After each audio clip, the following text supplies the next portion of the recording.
વસ્ત્ર સાજુ ના મળે જોતા હૃદય બળે. કેવી ભક્તની કસોટી થાય છે રે, એ કેવી ભક્તની કસોટી થાય છે રે. જુઓ સુદામાજી દ્વારિકામાં જાય છે.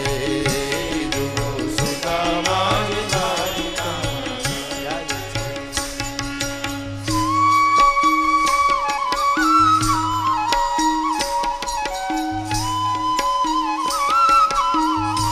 શું ભક્તની પણ કસોટી કરે છે ભગવાન. આહા, પીસોટી ખસી જાય એવી કસોટી થાય. લસોટી લસોટી જીવનની ખરલમાં. પણ એમાં એવું છે, જેટલી લસોટવામાં આવે ને ઔષધિને એટલો એનો ગુણ વધે. લસોટી નાખે ક્યારે. શાહાલ થયા છે પ્રેમીના,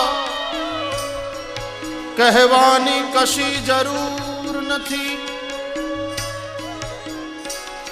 એ હાલ જયના કઈ દેશે, એની સેથી માં સિંદૂર નથી. ઉભારો મહારાજ, હું જય દ્વારકાનાથને સમાચાર આપું. જો એ બોલાવે તો તમને જવા દેશું, બરાબર? તો કે હા ભાઈ, મારો કોઈ દુરાગ્રહ ન મળે. તમે એમ કહેજો કે મિત્ર છું, અમે સાથે ભણતા, નામ પૂછે તો સુદામો કહેજો. કે ભલે મહારાજ, તમે અહીં ઉભા રહ્યો, હું જઈ સમાચાર પોગાડું. અને દ્વારપાળ ગયો ઉપર. હા, ભગવાન જમી રાજભોગ આરોગીને બેઠા છે. હિંડોળે ઝૂલે છે, રાણીઓ ઝૂલાવે છે.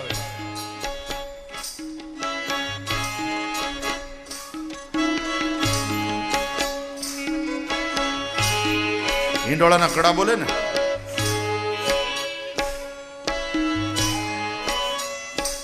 કોઈક ચામર ઢોળે છે, કોઈ વાયુ ઢોળે છે, કોઈ ઝુલાવે છે.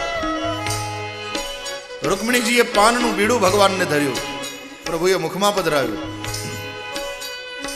ત્યાં પહેલો સેવક આવ્યો, પ્રણામ કર્યા. દ્વારકાનાથની જય હો. પ્રભુ, નીચે કોઈ દુબળો પાતળો બ્રાહ્મણ આવ્યો છે, આપનો સખા બતાવે છે, મળવા માંગે છે. નામ સુદામો બતાવે છે. અને સુદામો સાંભળતાની સાથે તો જે ઠેકડો માર્યો દ્વારકાનાથે ઝુલા ઉપરથી.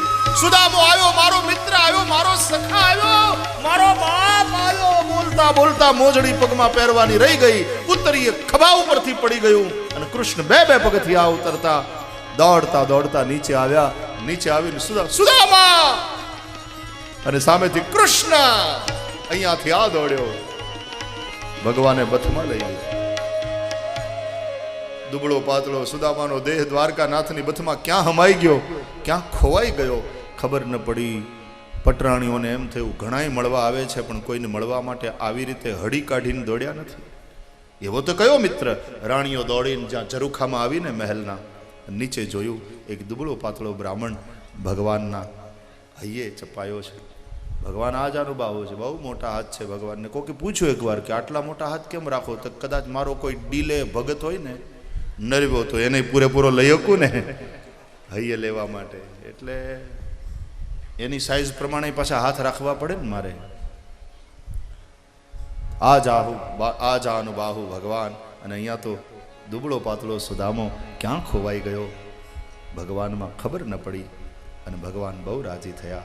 સુદામાને બાવડું ચાલી લઈ આવ્યા મહેલમાં, પોતાના આસને બેસાડી.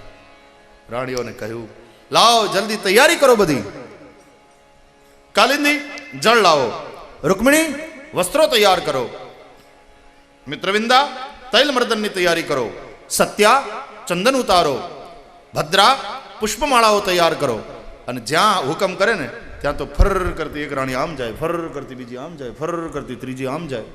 જેમ ચકલીઓ ઉડે એમ ચૂડે ઘરમાં. એટલે સુદામા તો જોતા રહે. મિત્રવિંદા તૈલ મર્દનની ફર કરતા એવી આ જાય. રાણીઓના પગમાં જાણે પડ્યા હોય એમ ભાગવા માંડી. ભગવાનની આજ્ઞા થઈ. ત્યાં તો સુદામાને જોતા જોતા એમ થયું, ઘરમાં આનું હાલતું બહુ લાગે છે. નહીં તો ઘણે ઘેર 3 વાર પાણી માગે ને તો ચોથી વાર ઢોળાતું આવે. અહીંયા ભગવાનની આજ્ઞા થઈ નથી અને તરત રાણીઓ અને સેવકો બધા સેવામાં તત્પર. સુદામદેવને સ્નાન કરાવ્યું, સુંદર વસ્ત્રો ધારણ કરાવ્યા, પુષ્પની માળાઓ, તિલક કર્યું, સુદામાને શણગાર્યા. જેમ ભક્ત ભગવાનની સેવા કરે ને, ષોડશોપચાર પૂજા કરે, એમ આજે ભગવાને પોતાના ભક્તની પૂજા કરી. સુદામા બહુ કૃપા કરી.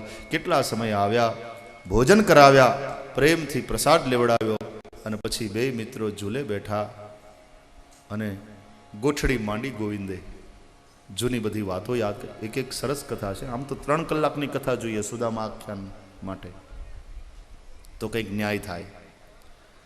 હરિ અનંત હરિ કથા અનંતા કહી સુનહી બહુ વિધિ સબ સંતા. ટૂંકામાં ભગવાને સુદામદેવને બહુ પ્રેમથી નવડાવ્યા. સુંદર વાતો થઈ.